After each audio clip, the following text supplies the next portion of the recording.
Topic is mechanism of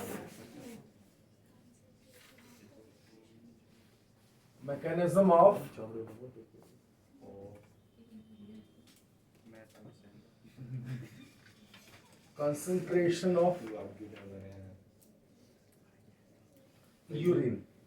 ठीक है, तो यूरिन कंसंट्रेशन में एक देखो बड़ी इंपॉर्टेंट बात होगी, और ये बात क्या होगी कि भी जो है जो फिल्ट्रेट है वो पीसीटी से लेके और डीसीटी तक फ्लो कर रहा है। शुरू में उसकी कंसंट्रेशन जो है वो काफ़ी थिन है, उसमें वाटर की कंटेंट ज़्यादा है, तो धीरे धीरे क्या करेंगे, वाटर एब्जॉर्ब हो जाएगा, और वाटर एब्जॉर्ब होने के बाद जो है लास्ट में जो फिल्ट्रेट बचता है वो कैसा होता है, वो हाईली कॉन्सेंट्रेटेड, यानी कि यूरिन जिसको कहते हैं वो होता है कलेक्टिंग डक्ट में। इस कॉन्सेंट्रेशन के प्रोसेस में एक बड़ी इंपॉर्टेंट इवेंट और होती है, that is called counter current mechanism. क्या होती है? Counter current mechanism. तो काउंटर करंट मैकेनिज्म थोड़ा यहाँ पे समझेंगे किस तरीके से। काउंटर करंट मैकेनिज्म ही जो है यहाँ पे रोल प्ले करेगा यूरिन को कॉन्सेंट्रेट करने में, और वो किस तरीके से करेगा, नाम से क्लियर है, काउंटर करंट, यानी कि जो फ्लो ऑफ फिल्ट्रेट है in both the limbs in descending and ascending, that is counter current. Counter मतलब अपोजिट डायरेक्शन, अपोजिट डायरेक्शन में मूव कर रहे हैं। ठीक है, डिसेंडिंग लिम्ब में ऊपर से नीचे आ रहा है, असेंडिंग लिम्ब में नीचे से ऊपर, तो actually the directions are different. ठीक है, यहाँ पे डाउन तो यहाँ पे अप, इस तरीके से चल रहा है, तो this movement is called counter current. ठीक है, इसके अलावा क्या है, जो लूप ऑफ हैनल है उसके चारों तरफ कैपिलरी नेटवर्क भी है, पेरिट्यूबुलर कैपिलरी नेटवर्क।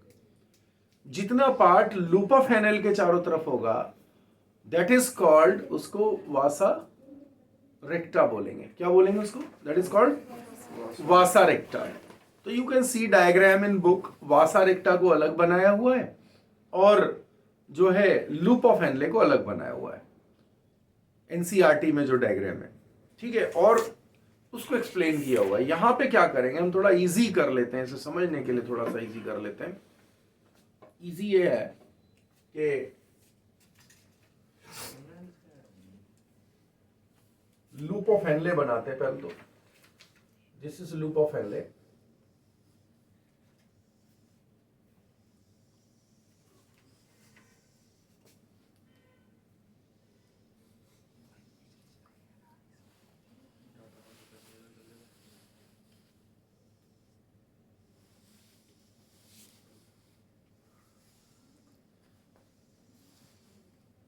ये लूप ऑफ हैनल समझ में आ रहा है, और इसके बाद ये आगे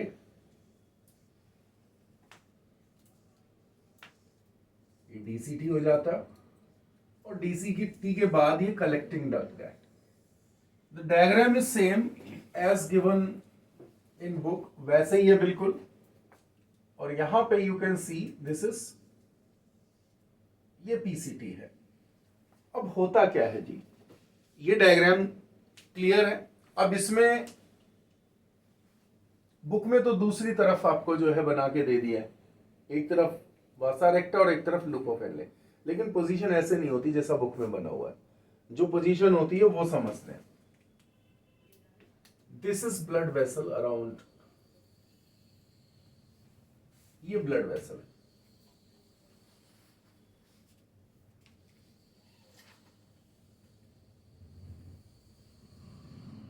नाउ दिस इज करेक्ट, समझ में आया? ये vasa recta, this is vasa रेक्टा।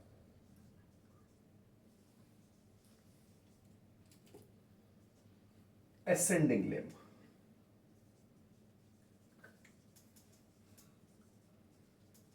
Vasa recta का असेंडिंग लिम्ब है, और दिस इज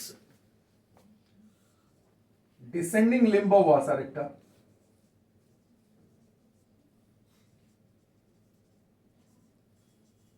कैसे?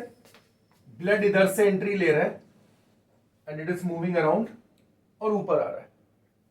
दूसरी तरफ क्या देख रहे हो जी, this is descending limb of loop of Henle, ठीक है, and this is ascending limb of loop of Henle, ascending limb. अब थोड़ा समझते हैं कि इनकी आपसी रिलेशनशिप क्या है। हम किन्हीं भी दो ट्यूब्स को एक बार पकड़ लेते हैं, एक बार देख लेते हैं। तो ये ब्लड वेसल है और ब्लड यहां से आएगा और ऊपर की तरफ मूव करते हुए निकल जाएगा। फिल्ट्रेट ऊपर से नीचे आएगा, यहां ऊपर जाएगा, ब्लड यहां डाउन जा रहा है। आप किन्हीं भी दो स्ट्रक्चर्स को देखो, वासा रेक्टा का ascending limb descending limb of loop of Henle के बराबर में खड़ा हुआ है। इन दोनों के बीच काउंटर करंट देख पा रहे हो, काउंटर करंट देख रहे हो। The current of what blood is upside and the current of filtrate is down side. Here you can see it is upside and filtrate is upside and blood is down side. यहां इन दोनों को compare करें, filtrate down filtrate up, यहां भी counter current है, यहां भी counter current है, यहां भी काउंटर करंट है। इन तीनों जगह पे काउंटर करंट जो है वो अप्लाई हो रहा है। इसके अलावा देख लेते हैं, इन दोनों में असेंडिंग और डिसेंडिंग लिम्ब में भी काउंटर करंट होगा। तो ये मैकेनिज्म क्या करवाएगा, ये मैकेनिज्म किस तरीके से हेल्प कर रहा है, किस तरह समझा रहा है हमें। आप यहां पे एक चीज और समझो कि ये जो अपर पार्ट है, दिस इज अपर पार्ट, ये यहां पे अगर मैं इसको डिमार्केट कर दूं, ऐसे लाइन खींच दूं, यस, तो इसको अगर लाइन खींच देते हैं तो ये जो ऊपर वाला हिस्सा, this is cortex, this is cortex. बीच वाला हिस्सा दिस इज आउटर मेड्यूला और अंदर वाला दिस इज इट क्लियर? समझ में आया? दूसरी एक चीज और समझते हैं, जो चारों तरफ मटेरियल है, दिस इज इंटरस्टिशियम। देखिए, ऑर्गन्स के बाहर टिश्यूज के बीच में जो स्पेस हुआ करती है वो क्या होती है, क्या होती है? इंटरस्टिशियम होती है। इंटरस्टिशियम में इंटरस्टिशियल टिश्यू होगा या इंटरस्टिशियल फ्लूइड भरा रहेगा। ओके, तो क्या देख रहे हो कि एक नेफ्रॉन के चारों तरफ जो भी फ्लूइड होगा वो इंटरस्टिशियल फ्लूइड होगा। यहां पे क्या है, ये तो रही नेफ्रॉन, ये रही ब्लड वेसल, इन दोनों के बीच भी इंटरस्टिशियल फ्लूइड है। ये असेंडिंग लिम्ब, ये डिसेंडिंग लिम्ब, इनके बीच भी इंटरस्टिशियल फ्लूइड है। ठीक है, बराबर में क्या देख रहे हो? तीसरी चौथी चीज, ये अगर डिसेंडिंग है, ये असेंडिंग है, ये डिसेंडिंग है, ये असेंडिंग है, तो ये जो सारे दिख रहे हैं आपको, इन सबके बीच में भरा हुआ है क्या? Interstitial fluid. ठीक है, प्लाज्मा जैसा मटेरियल यहां पे भरा हुआ है। अब वो मटेरियल का गाढ़ापन, उसकी थिकनेस की जो वैल्यू है, उसकी ऑस्मोटिक वैल्यू जो है, यहां पे आप क्या देख रहे हो? 300। ठीक है, नीचे जाते जाते ये 700, 800 और यहां पे 1200 है सबसे नीचे। नीचे जो है towards the deep medulla, deep medulla में आप देखोगे तो डीप मेड्यूला में ये एकदम से मटेरियल कैसा है? काफी गाढ़ा है। ठीक है, मटेरियल काफी थिक रहेगा। Is that clear? समझ में आई बात? तो मटेरियल थिक होता है यहां पे, और थिक मटेरियल जो है, जो मतलब कॉन्सेंट्रेशन ज्यादा होती है, मटेरियल थिक नहीं, इसकी कॉन्सेंट्रेशन ज्यादा है, तो ये जो कॉन्सेंट्रेशन ग्रेडियंट्स हैं, ये लगातार यहां पे एक ऐसा माहौल क्रिएट करके रखेंगे कि जो है यूरिन गाढ़ा होता रहे। यूरिन कैसा होता रहे? गाढ़ा होता रहे। हम ऑलरेडी एक चीज जानते हैं, क्या जानते हैं हम? कि भाई डिसेंडिंग लिम्ब जो होता है उसमें से सिर्फ वाटर बाहर आता है। समझ आ गई बात? डिसेंडिंग लिम्ब से क्या बाहर आता है? वाटर बाहर आता है। असेंडिंग लिम्ब से बाहर क्या आता है? NaCl आता है। ये तो बात पता ही है अपने को। ठीक है, अब एक चीज और समझ लेते हैं, यहां पे क्या आता है? बाहर से वाटर भी एब्जॉर्ब होगा और थोड़े से अमाउंट की यूरिया रिलीज होती है। Collecting duct, this is collecting duct. तो यहां से कलेक्टिंग डक्ट रिलीज होगा, कलेक्टिंग डक्ट से यूरिया रिलीज होगा, और यूरिया रिलीज होने के बाद यूरिया इस एरिया का पोटेंशियल ग्रेडियंट को राइज अप कर देता है, इसकी कंसंट्रेशन को बढ़ा देता है। तो यूरिया क्या होगा, यूरिया यहां से आकर के इंटरस्टिशियम से बाद में असेंडिंग लिम्ब में ट्रांसफर हो जाता है। किसमें ट्रांसफर हो जाएगा, असेंडिंग लिम्ब में, और फिर ये ऊपर की तरफ बढ़ेगा। इस इवेंट को ट्यूबुलर सिक्रीशन भी कहा जा रहा है, ट्यूबुलर सिक्रीशन कह रहे हैं। समझ में आ गई बात आपको? ओके, तो ये जो डिटेल है, अब इसमें जो वाटर बाहर से आया, वाटर बाहर से आ रहा है, तो वाटर बाहर से आने के बाद ये वाटर जो है ये ब्लड वेसल्स के अंदर भी एब्जॉर्ब हो जाएगा, ठीक है। और इस तरीके से ब्लड की वॉल्यूम लगातार बढ़ते रहती है, और नीचे चूंकि ये लगातार इवेंट इस तरह चल रही है, तो एक ऐसा माहौल लगातार क्रिएट होता है कि जो फिल्ट्रेट है दैट रिमेन ऑलवेज कॉन्सेंट्रेटेड। कैसे? ऊपर से यहां पे आप देख रहे हो कि ज्यादा से ज्यादा पानी एब्जॉर्ब हो गया, फिल्ट्रेट क्या हो गया, कंसंट्रेटेड हो गया। यहां पे वाटर एब्जॉर्ब होते ही कैसा हो गया, कंसंट्रेटेड। अमाउंट हो गई लेस, अमाउंट हो गई कम। यहां से it is moving in ascending part, तो असेंडिंग पार्ट में कंसंट्रेशन हो गई, कंसंट्रेशन कम क्यों हो गई, क्योंकि इसमें NaCl इलेक्ट्रोलाइट्स बाहर चले गए सब। ये NaCl बाहर निकला, मतलब आप ये सोचो कि एक मटेरियल है जो कि पहले काफी गाढ़ा है, उसके अंदर से हम अगर जो सोल्यूट पार्टिकल्स को बाहर कर देते हैं तो वो वापस जो है क्या हो जाता है, पतला हो जाता है। अमाउंट तो इसकी कम है, यहां पे कम अमाउंट होगी क्योंकि वाटर सारा का सारा निकाल लिया, इसके अंदर से वाटर बाहर निकाल चुके हैं। अब जैसे ये ऊपर जाएगा, यहां से अपवर्ड मूव करेगा, तो ज्यादा कंसंट्रेशन वाला है, उसकी अमाउंट कम है, लेकिन उस कम अमाउंट के अंदर से भी अगर पानी नमक निकाल लूं तो पानी रह जाएगा ना अंदर। समझ गए ना बात आप? तो अगर वाटर रह जाएगा तो यहां पे फिर क्या हो गया, फिर ये थिन हो जाता है, लो कंसंट्रेशन हो जाती है अप जाते जाते। तो लास्ट में क्या होता है, फिर वाटर को एब्जॉर्ब कर लेते हैं, तो और ज्यादा गाढ़ा हो जाता है। तो लगातार क्या कर रहे हैं, लगातार वाटर को अंदर रिटेन कर रहे हैं ब्लड के और इंटरस्टिशियम के अंदर, ठीक है। और ये जो मूवमेंट्स हैं, वाटर की मूवमेंट्स हैं और यूरिया की मूवमेंट है, वो निचले इलाके को काफी कॉन्सेंट्रेटेड बनाए हुए है। जितना यहां कंसंट्रेशन ज्यादा होगी बाहर की तरफ, उतना ही इन ट्यूब्यूल्स के अंदर से ज्यादा वाटर बाहर खींचना शुरू हो जाएगा, और ज्यादा वाटर यहां से खींचेगा तो ज्यादा वाटर ब्लड के अंदर एंटर करेगा। समझ में आ रही है बात? तो ये जो मैकेनिज्म है, इसने पूरे माहौल को क्रिएट किया हुआ है, और this is called counter current mechanism. इसी को काउंटर करंट मैकेनिज्म कह रहे हैं, ठीक है। तो हम एक बार ये करेंगे, इस पूरे इवेंट को बुक से रीड करते हैं जो इसके स्टेटमेंट वाइज है, ठीक है। तो बुक से रीड करते हैं और वो हमें पूरा पकड़ में आ जाएगी बात जो हम यहां पे समझने की कोशिश कर रहे हैं।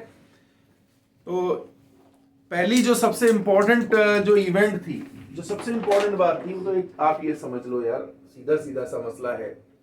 यहाँ पे एक एक्स अमाउंट ऑफ वाटर है, मान लेता हूं कि यहाँ पे 1 लीटर पानी है ना, हालांकि 1 लीटर नहीं होगा, मैं वैसे ही बोल रहा हूं आपको कि यहाँ पे 1 लीटर पानी है। 1 लीटर पानी के अंदर से हमने क्या किया, 700 ml वाटर एब्जॉर्ब कर लिया, ठीक है। वाटर एब्जॉर्ब करते ही जो मटेरियल है कैसा हो जाता है, गाढ़ा हो जाएगा कि नहीं हो जाएगा। अगर किसी पतले सोल्यूशन को आप किसी भी तरीके से उसके अंदर से पानी निकाल देते हैं, चाहे उबाल के निकालें, फिल्टर करके निकालें, तो सोल्यूशन कैसा हो जाता है, गाढ़ा हो जाता है ना। तो यहाँ पे सोल्यूशन गाढ़ा हो गया, सोल्यूशन की अमाउंट घट गई ना। अब वो 300 ml जो मटेरियल है वो यहाँ पे आ गया, 300 ml आ गया। 300 ml कैसा, गाढ़ा है। अब गाढ़ा है तो उसके अंदर से क्या निकाल दो, जिस चीज ने उसको गाढ़ा बनाया हुआ है वो क्या था, उसके अंदर के सोल्यूट पार्टिकल्स। वो मैंने बाहर कर दिए, जो कि यहाँ पे नमक के पार्टिकल्स हैं, नमक यहाँ पे निकाल दिया। तो 300 ml जो अब लिक्विड है वो कैसा हो गया, यहाँ पे पतला हो गया वापस, क्योंकि अंदर से आपने सॉलिड्स बाहर कर दिए हैं। ठीक है, अब वो थिन मटेरियल, ज्यादा पानी वाला मटेरियल जिसकी अमाउंट कम है लेकिन वो पतला मटेरियल है, वो कहां जाएगा, डीसीटी में जाएगा, डिस्टल कॉन्वोल्यूटेड ट्यूब्यूल में। और एक ही अपॉर्चुनिटी बचेगी कि इसके अंदर से जो पानी है उसको बाहर कर ले। तो इस डीसीटी वाले एरिया में भी वाटर एब्जॉर्ब होता है। उसके पहले मैंने आपको यही बताया था कि वाटर के अलावा भी काफी चीजें जो है बाहर जा रही हैं, जैसे कि HCO3 आयंस जो है एब्जॉर्ब हो रहे हैं वापस। ठीक है, इन एरियाज में कुछ और भी रिलीज हो रहा है, बाहर की तरफ से अंदर की तरफ H आयन रिलीज हो रहा है, हाइड्रोजन आयन भी रिलीज हो रहा है। ये जो HCO3 और H आयन का जो लेन देन है, ये इसकी एसिड बेस बैलेंस को भी मैनेज कर रहा है। तो मैं आपको पढ़ के बता रहा हूं, जो बुक की लैंग्वेज में जो यहां पे लिखी हुई चीजें हैं, बुक में समझ लेते हैं क्या है। Mechanism of concentration of the filtrate. Mammals have ability to produce concentrated urine. Mammals ऐसा ability hold करते हैं। The Henle's loop and vasa recta play significant role in this. इसमें significant role play करते हैं। vasa recta बता चुका हूं क्या है। The flow of filtrate in the two limbs of the loop of Henle is opposite direction. समझ में आ गया? And thus forms a counter current. जो ये क्या मेंटेन कर रहा है, एक काउंटर करंट मेंटेन कर रहा है। कौन, फिल्ट्रेट कर रहा है। ठीक है, इसके बाद क्या है, the flow of blood through the two limbs of the vasa recta also in counter current. हो गया, काउंटर करंट में the proximity between the Henle loop and vasa recta as well as the counter current in them help in maintaining the increasing osmolarity toward the medullary interstitium. मैंने क्या कहा, नीचे की value ज्यादा, osmolarity यहां पे नीचे की तरफ ज्यादा मेंटेन हो रही है, गाढ़ापन इसमें थोड़ा सा ज्यादा होगा, थिक ज्यादा होगा, ऊपर थिन होगा, ऑस्मोलैरिटी ज्यादा मेंटेन हो रही है। ठीक है, और ये किस वजह से हो रही है, 300 to 1200 की वैल्यू तक जो है ये नीचे जाएंगे। The gradient is mainly caused by NaCl and urea. कौन मेंटेन कर रहा है इसको, NaCl and urea. NaCl is transported by the ascending limb of loop of Henle, ascending limb of loop of Henle, ascending limb of loop of Henle, sodium chloride बाहर निकल रहा है, which is taken up, जो कहां चला जाएगा, which is taken up, हाँ क्या लिखा है, NaCl is transported by the ascending limb of loop of Henle which is exchanged with the descending limb of vasa recta। वही है ना, इसके अंदर descending limb of vasa recta में जा रहा है, यहां से आएगा तो यहां पे जाएगा, यही लिखा है जो हमने डिस्कस किया। इसके बाद क्या है, NaCl is returned to the interstitium by the ascending portion of the vasa recta। now what you can see, यहां आया,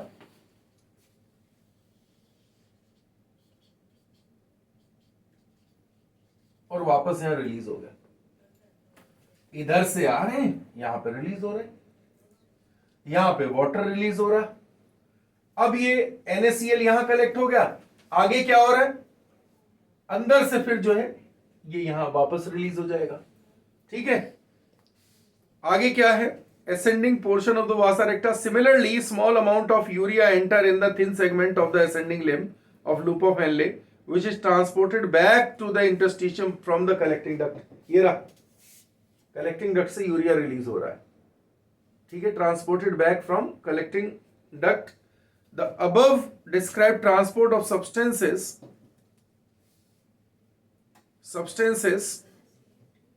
facilitated by the special arrangement of loop of Henle and vasa recta called counter current mechanism। ये जो gradient का change वेंज होता है, सारा management होता है, this is called as counter current mechanism. इसको काउंटर करंट मैकेनिज्म आप कह दोगे। ठीक है जी, सर यूरिया वापस क्यों आ रहा है? इस एरिया को, क्योंकि यूरिया ज्यादा अमाउंट ये वापस आ रहा है सिर्फ इसके पोटेंशियल ग्रेडियंट को मेंटेन करने।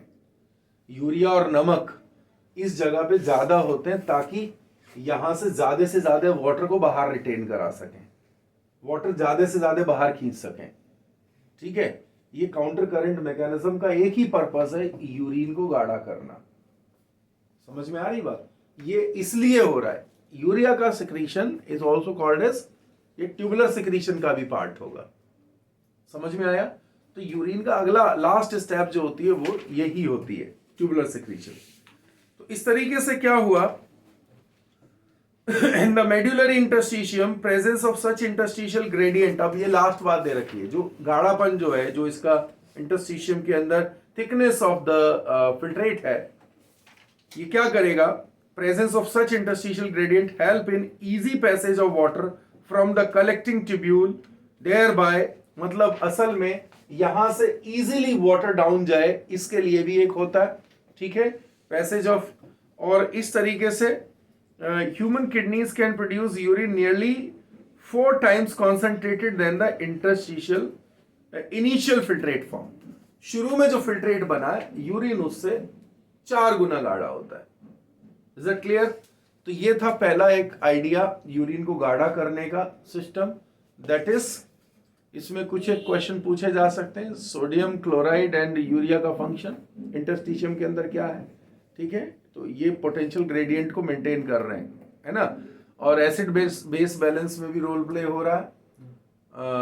बेसिकली वो तो आयंस के लेन देन में होता है, मतलब जो डीसीटी के अंदर, लेकिन यहाँ पे जो है ये easy flow of water maintain करने के लिए करेंगे, as well as water absorption में रोल प्ले करेंगे, और यूरिन को जो है क्या कर देंगे, ये कॉन्सेंट्रेटेड कर देंगे, ठीक है। तो ये वाला जो इवेंट है, रेगुलेशन ऑफ जो इसका कंसंट्रेशन मैनेजमेंट है, वो हमने देख लिया। अब किडनी फंक्शन के रेगुलेशन पे बात करते हैं। किडनी फंक्शन का regulation, regulation of kidney function.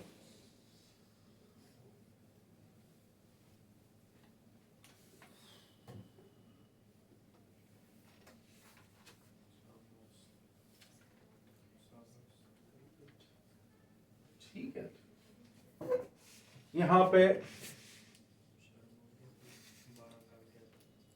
Regulation of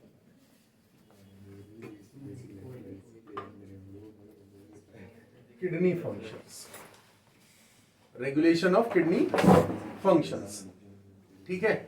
तो रेगुलेशन ऑफ किडनी फंक्शन समझते हैं। इसमें एक तो आप पढ़ोगे RSS, ठीक है, RSS पढ़ेंगे। दूसरा ANF पढ़ोगे, ठीक है। तीसरा क्या पढ़ोगे, RSS हो गया, ANF हो गया, और भी कुछ है, ADH, ठीक है। तो सिंपली सबसे पहले हम RSS समझते हैं। RSS क्या होगा, रेनिन,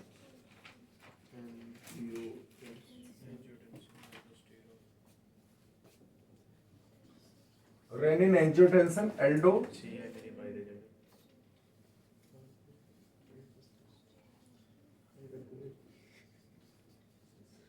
सिंपली समझ लो, रेनिन कहां से आएगा, दिस इज हार्मोन, कहां से आएगा, released from, it is release from juxtaglomerular apparatus. It is coming from juxtaglomerular apparatus, which is a particular arrangement of cells. देखो जी, ये चीज है, ये यहां पे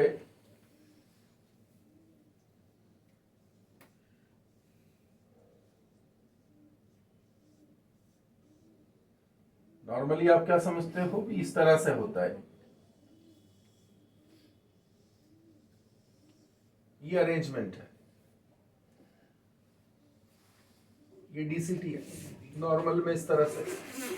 लेकिन कुछ केस में क्या होगा, यहां पे समझ लो, ये एफरेंट आर्टरियोल है और यहां पे इफरेंट आर्टरियोल है। कुछ एक नेफ्रॉन ऐसी होंगी जिनका डीसीटी यहां पे फोल्डेड होगा इसके ऊपर, मतलब ये समझो कि आप जो डीसीटी है यहां पे आके ऐसे मिल जाएगा, ये डीसीटी है, डीसीटी है, और यहां पे बीच में आप क्या देख रहे हो, एफरेंट आर्ट्रियोल देख रहे हो, ये बाहर जा रही है। तो एफरेंट आर्ट्रियोल और डीसीटी के सेल्स मिलके एक स्पेशल एरिया बनाते हैं, ठीक है। That special area is juxtaglomerular apparatus. ये एपरेटस रेनिन रिलीज करेगा, ठीक है। यहां पे हम रेनिन को हार्मोन कंसिडर कर रहे हैं, तो ये रिलीज होगा। और ये जो रेनिन होता है, इसकी खास बात होती है, ये कब रिलीज होता है, तो जैसे ही, मतलब एक्शन मैकेनिज्म समझो, fall in GFR, fall in glomerular filtration rate fall किया, और ये इस कंडीशन में क्या होता है, JGA cells will release renin, ठीक है। Renin will cause conversion of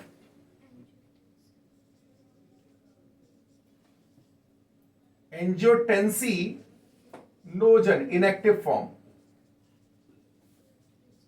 blood के अंदर, angiotensinogen into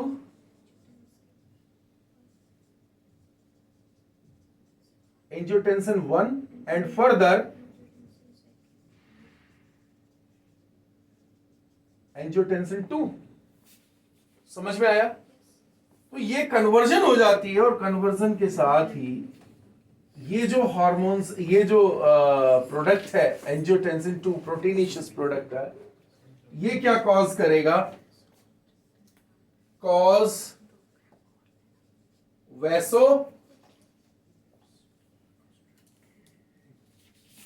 constriction. It will cause vaso constriction. क्या कॉज करेगा, ब्लड वेसल का, कौन सी ब्लड वेसल का, जो आपके ग्लोमेरुलर एपरेटस से रिलेटेड है, एफरेंट आर्ट्रियोल, इफरेंट आर्ट्रियोल, इनको क्या कर देगा, नैरो कर देगा। और नैरो करने से क्या हुआ, नैरो करने से क्या हुआ, नैरो करने से एक, नैरो करने से क्या हुआ, तो नैरो करने से जो ब्लड वेसल, इसका बीपी जो है वो राइज करेगा। रिजल्ट क्या होगा, राइज इन बीपी, और राइज इन बीपी से क्या होगा, इंक्रीज इन जीएफआर। तो दिस इज द वे कि how angiotensin pathway act for increase in GFR, ठीक है। जब ये जीएफआर प्रॉपर हो जाता है, तो उस कंडीशन में क्या करते हैं, जीएफआर प्रॉपर होने के बाद कंडीशन ये बनती है कि जो रेनिन है उसका रिलीज रुक जाएगा, ओके। अब दूसरा एल्डोस्टेरॉन का रोल क्या है भाई, दूसरी चीज होती है aldosterone. How the aldosterone is working, दूसरी चीज है एल्डोस्टेरॉन। तो एल्डोस्टेरॉन क्या करते हैं, एल्डोस्टेरॉन का सोर्स क्या है,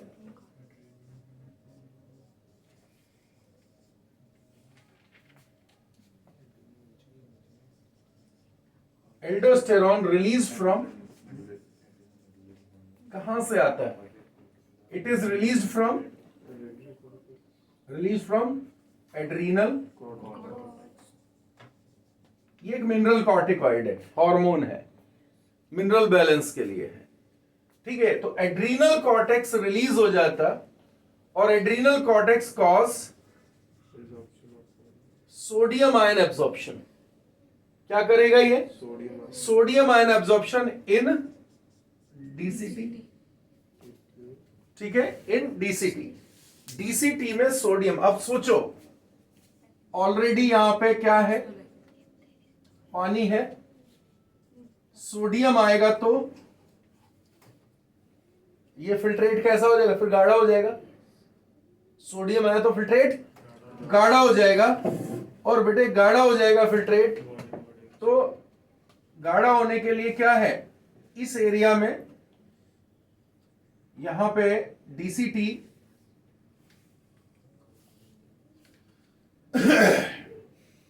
से क्या होगा, वाटर की फ्लो क्रिएट होगी, ठीक है। तो वाटर की फ्लो क्रिएट होगी तो ब्लड के अंदर वाटर एब्जॉर्ब होगा, ब्लड के अंदर वाटर एब्जॉर्ब हो जाएगा तो वॉल्यूम राइज करेगा। तो ये क्या कर रहे हैं, डीसी ये जो है डीसीटी के अंदर से ये मैसेज को क्रिएट कर रहे हैं। समझ में आ रही बात आपके? मतलब इट इज अबाउट, हमने इसको क्या रखना है, from the absorb from the DCT, DCT से ब्लड, यानी कि ब्लड में सोडियम की, मैंने थोड़ा उल्टा बोल दिया यहाँ पे, ब्लड में सोडियम की एब्जॉर्प्शन करेंगे। ठीक है, ब्लड गाढ़ा हो जाएगा तो और ज्यादा वाटर यहाँ पे एब्जॉर्ब होने लगेगा, वॉल्यूम राइज हो जाएगी। समझ में आया?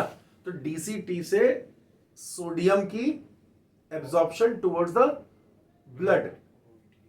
समझ में आ गई ना बात? इस तरीके से होगा। और ये जो इवेंट है, इस इवेंट में जो है क्या करेंगे, ब्लड की वॉल्यूम बढ़ने लगेगी, ब्लड की वॉल्यूम बढ़ेगी तो बीपी बढ़ेगा। तो इस तरीके से आप देख रहे हो बीपी को दो तरीके से बढ़ाया जा रहा है। बीपी क्या बढ़ रहा है, 2 times इट इज इंक्रीजिंग, 2 बार ये इंक्रीज होने की अपॉर्चुनिटी मिल रही है। किस किस के साथ मिल रही है?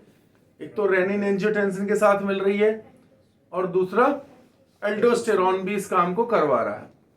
समझ में आई बात? तो इस तरीके से ये RSS मैकेनिज्म, पहले मैं सारा समझा दूं फिर बुक से पढ़ूंगा इस बात को। दूसरा जो एडीएच होता है, एडीएच क्या कर रहा है, एडीएच का बेटा काम होता है वाटर की एब्जॉर्प्शन। ये रेगुलेशन में क्या करेगा, ये वाटर को एब्जॉर्ब करवाएगा। कहां से? डीसीटी से करवाएगा। एडीएच मतलब डाईयूरेटिक हार्मोन है, पोस्टीरियर पिट्यूटरी से आता है। किडनी के अंदर जब वाटर की एब्जॉर्प्शन डिक्रीज होती है तो ये इसे रेगुलेट करके इंक्रीज करेगा। ठीक है, मतलब ये कि अगर ये हार्मोन ना हो तो यूरिन का अमाउंट 3-4 गुना बढ़ जाएगा, मतलब 6-8 लीटर यूरिन पर डे का बनने लगेगा।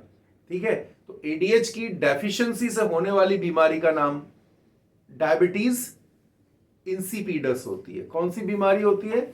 Diabetes insipidus is caused due to deficiency of ADH. ADH की कमी से डायबिटीज इंसिपिडस होगी। Is that clear? तो डायबिटीज इंसिपिडस कॉज हो जाती है एडीएच के कमी से हो जाएगी। ओके, और एडीएच का काम है water absorption from the DCT, water absorption from the DCT into blood. तो क्या ये बीपी को भी मेंटेन करेगा? डेफिनेटली फर्क तो पड़ेगा ही बीपी में थोड़ा बहुत। ये और क्या करेगा, वैसो कंस्ट्रक्शन भी करवाता है। थोड़ा आपकी बुक में लिखा है it also help in vaso construction, partially it is helping in vaso construction. Clear हो गई बात?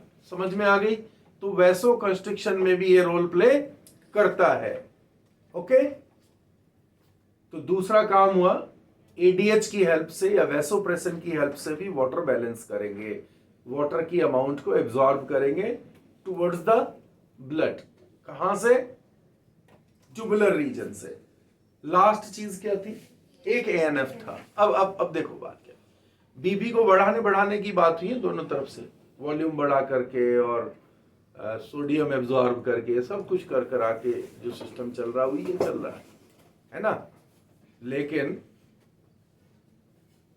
अब अगर बीपी बढ़ते ही जाएगा तब भी प्रॉब्लम आ जाएगी, किडनी फेल हो सकते हैं। तो जब जरूरत से ज्यादा बीपी के राइज होने की सिस्टम बनती है तो आर्टरीज के इसके अंदर जो है आउटा के अंदर एएनएफ रिलीज होता है। आउटिक वॉल से क्या रिलीज होता है? एएनएफ, और ये ब्लड वेसल्स को रिलैक्स कर देता है, ये वैसोडाइलेशन कॉज करेगा। ठीक है, इस तरह ये रस्साकशी चलती है। एक तरफ RSS एडीएच है तो दूसरी तरफ एएनएफ है। इस तरह बीपी एक बेसिक लेवल में मेंटेन रहता है लगातार। जैसे गाड़ी चलाते हुए एक्सीलरेटर ब्रेक काम करते हैं वैसे ये भी काम करता है। ठीक है, लेट अस सी बुक में क्या दे रखा है, वो स्टेटमेंट्स को मैं एक बार पढ़ दूं तो आपको समझ में आ जाएगा। So the function of the kidney is effectively monitored and regulated by the hormonal feedback mechanisms involving the hypothalamus. Hypothalamus बेटा कहां से? ADH जो है that is coming from hypothalamus stored in the posterior pituitary. ठीक है, next chapter में हम लोग पढ़ लेंगे। Juxtaglomerular apparatus and certain extent of the heart.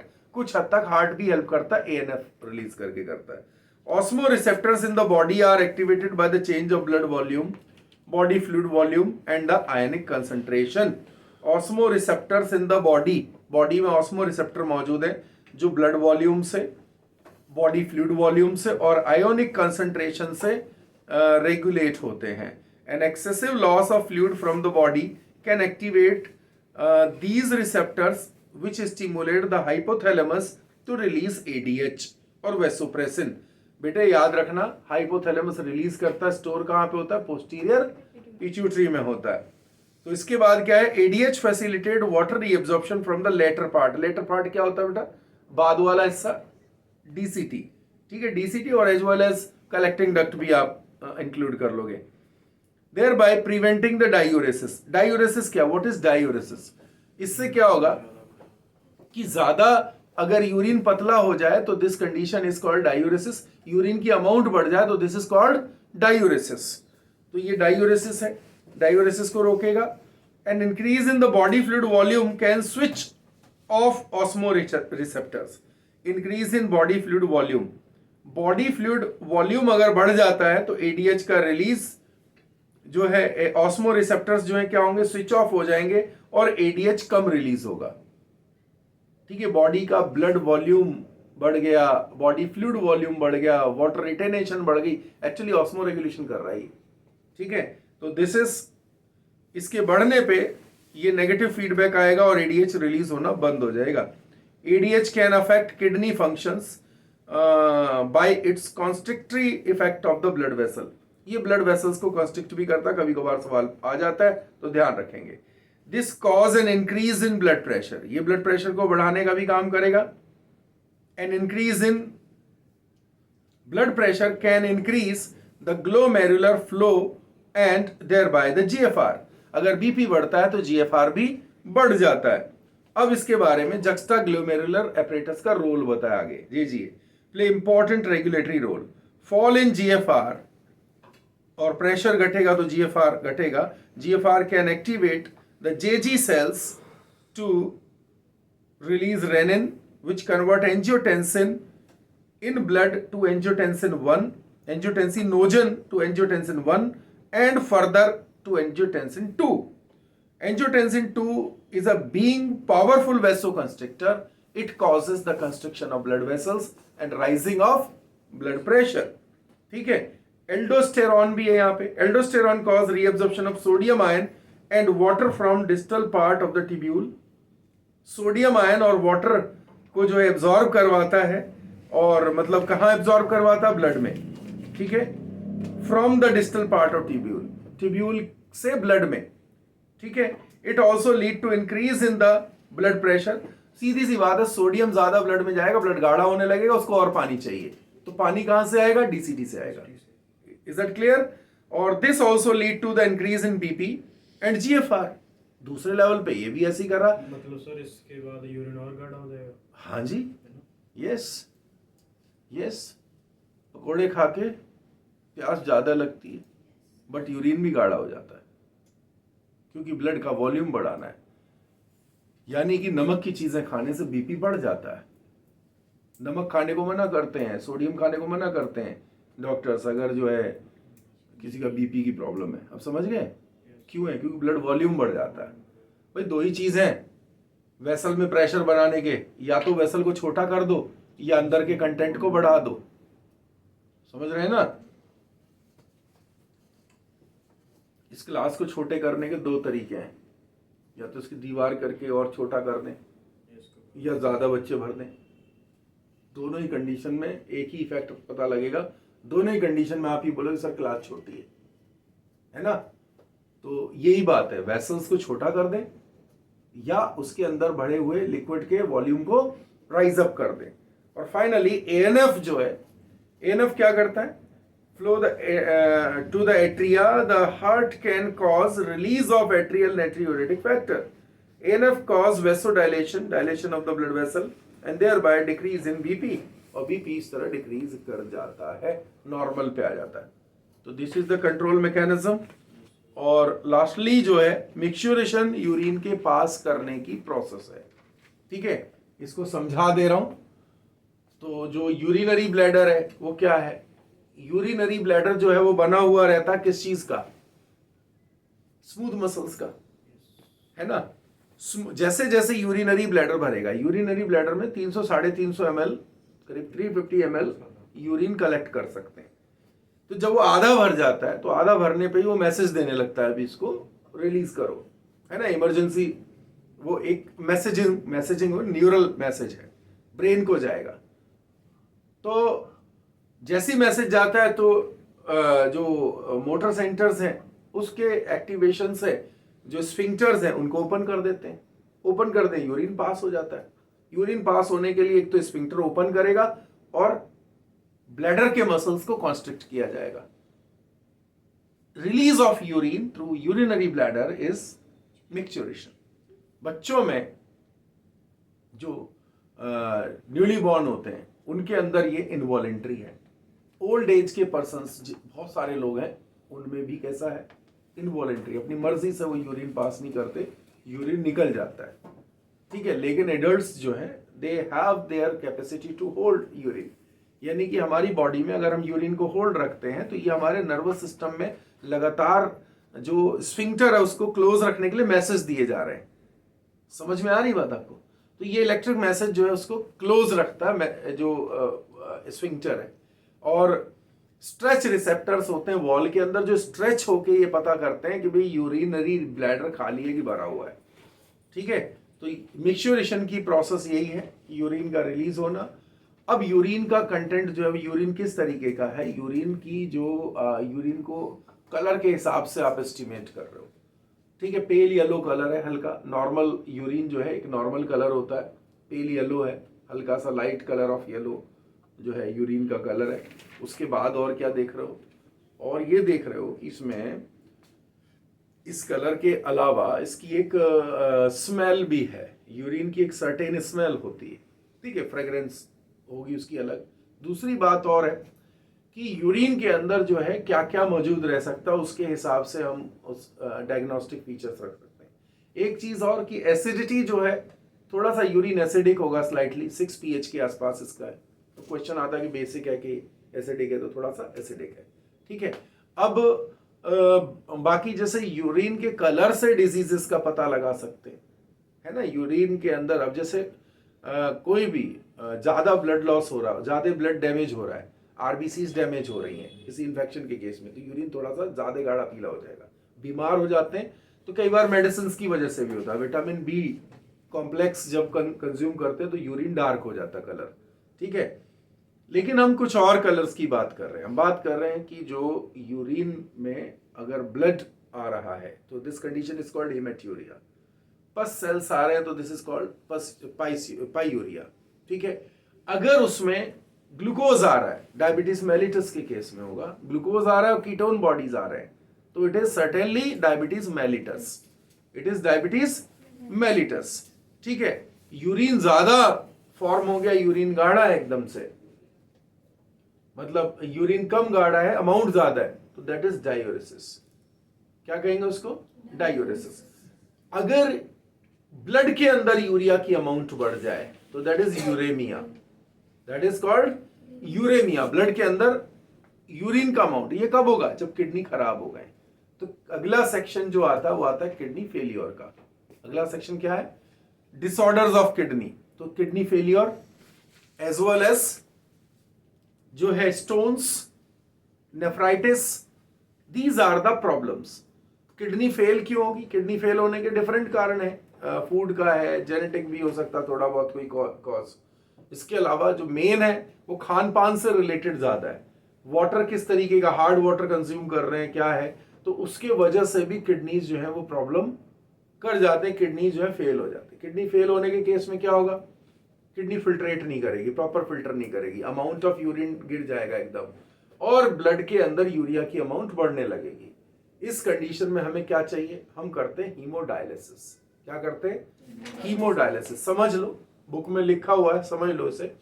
Haemodialysis में सूटेबल आर्टरी से, पैर हाथ में कहीं से हो सकती है, आर्टरी से ब्लड को मशीन में डाला जाता है, हीमोडायलाइजर होता है वो, ठीक है। मशीन में डालते हैं, तो मशीन में डालने के बाद उसके साथ क्या करते हैं? ब्लड में हेपारिन डाल देते हैं। ब्लड को पतला कर दें ताकि इजीली फिल्टर हो सके और जमे नहीं, हिपैरिन ऐड कर दिया। इसके अलावा टेम्परेचर मेंटेन कर दिया, टेम्परेचर रेगुलेटर होता, जो बॉडी टेम्परेचर है उसको मेंटेन रखा जाएगा। बबल ट्रैप होता लास्ट में, बबल ट्रैप की बबल्स जो बन गए हैं वो बबल्स बॉडी में एंटर ना करें, तो बबल ट्रैप है। और बॉडी से ह्यूमन बॉडी में वापस ब्लड भेजने से पहले उसके अंदर एंटी हिपैरिन भी ऐड कर देते हैं। तो ब्लड को रिसीव करेंगे आर्टरी से, ब्लड को भेजना है वेन में, सूटेबल वेन में डाल देंगे, सूटेबल आर्टरी से ले लिया जाएगा। समझ में आया? लेकिन फिल्ट्रेशन कैसे कर रहे हैं? ये एक ट्यूब होती है सेलोफेन की बनी हुई, ऐसे कॉइल्ड होती है पूरी। सेलोफेन एक तरह का मटेरियल होगा जिसमें पोर्स होंगे, छोटे छोटे माइन्यूट पोर्स हैं जो यूरिया को बाहर मूव करने दे सकते हैं। तो ये सेलोफेन ट्यूब प्रेशर के साथ इसके अंदर से ब्लड फ्लो कराते हैं और सेलोफेन के चारों तरफ एक डायलाइजिंग मटेरियल रखते हैं। मतलब एक बकेट रखो, उसमें से पाइप डालो, वो पाइप सेलोफेन का बना हुआ, पाइप में से जा रहा ब्लड, ठीक है। सेलोफेन में से क्या होता है, जब वो फिल्ट्रेट चारों तरफ है, मतलब बकेट के अंदर क्या भरा हुआ है, फिल्ट्रेट जो प्लाज्मा जैसा है बट जिसमें यूरिया नहीं है बिल्कुल भी। तो यूरिया तो है नहीं, यूरिया किस में, ब्लड में, तो ब्लड का सारा यूरिया किस में आ जाता है, डायलाइजिंग फ्लूइड में आ जाता है। इस तरीके से डायलिसिस काम करती है। समझ में आ गई? लेकिन किडनी अगर फेल हो चुकी है तो अल्टीमेट सॉल्यूशन तो क्या है, ट्रांसप्लांटेशन है। और हमने डिस्कस किया था अलग अलग तरीके, टिश्यू ग्राफ्टिंग पढ़ी हमने। टिश्यू ग्राफ्टिंग में एलोग्राफ्ट, जीनोग्राफ्ट, आइसोग्राफ्ट टाइप के होते हैं। तो ये जो एक पर्सन से दूसरे पर्सन को किडनी देना है, इट इज एलोग्राफ्ट, यानी कि transplantation of tissue between the members of same species, between the members of same species, ये जो होगा दिस इज एलोग्राफ्ट, ठीक है। लाइफ टाइम लेकिन ग्राफ्टिंग करने से पहले टिश्यू मैचिंग करनी पड़ती है, HLA मैचिंग बोलते हैं। और लाइफ टाइम क्या होता है, लाइफ टाइम मेडिसिन लेनी पड़ती है, immunosuppressive drug, cyclosporin, variable amount हो सकती है अकॉर्डिंग टू केस, ऐसा देखना पड़ेगा। तो ये कंडीशन हुई किडनी फेलियर, और किडनी फेलियर का सोल्यूशन क्या है ये क्लियर हो गया, समझ में आ गया, ठीक है। डायलाइजिंग मटेरियल में क्या नहीं होता ये पूछा जाता है, तो यूरिया नहीं होता उसमें, ओके। ग्लोमेरुलोनेफ्राइटिस एक प्रॉब्लम है, इसमें क्या करते हैं, इसमें जो है नेफ्रॉन्स के अंदर इन्फ्लेमेशन है। एक प्रॉब्लम होती है UTI, urinary tract infection. UTI जो है वो ई कोलाई बैक्टीरिया का इन्फेक्शन है यूजुअली, ठीक है, या बैक्टीरियल इन्फेक्शंस यूरिनरी ट्रैक्ट में जब होते हैं तो दिस इज कॉल्ड यूटीआई, ठीक है। इसका एंटीबायोटिक ट्रीटमेंट लेना पड़ेगा। यूरिन में इन्फ्लेमेशन वगैरह होती है यूरिनरी पैसेज में, तो ये इसका मेन सिम्टम हो जाता है, ठीक है। WBC काउंट बढ़ जाएगा, जब भी इसका टेस्ट कराएंगे तो WBC बॉडी में बढ़े रहेंगे, इन्फेक्शन को इंडिकेट कर रहा है, ठीक। तो स्टोन्स हैं, ऑक्सलेट पार्टिकल्स जो हैं वो इकट्ठे होकर के स्टोन बना लेते हैं और इसे पथरी कहा जाता है कॉमनली। और ये जो पथरी है ये अंदर जो है घाव पैदा कर सकती है, जिसकी वजह से ब्लड या पस सेल्स भी यूरिन से आ सकते हैं, ठीक है। तो these were the disorders and all system, ये हमने कर लिया। अब किसी का डाउट है तो डाउट जो है आप आकर के पूछ लोगे।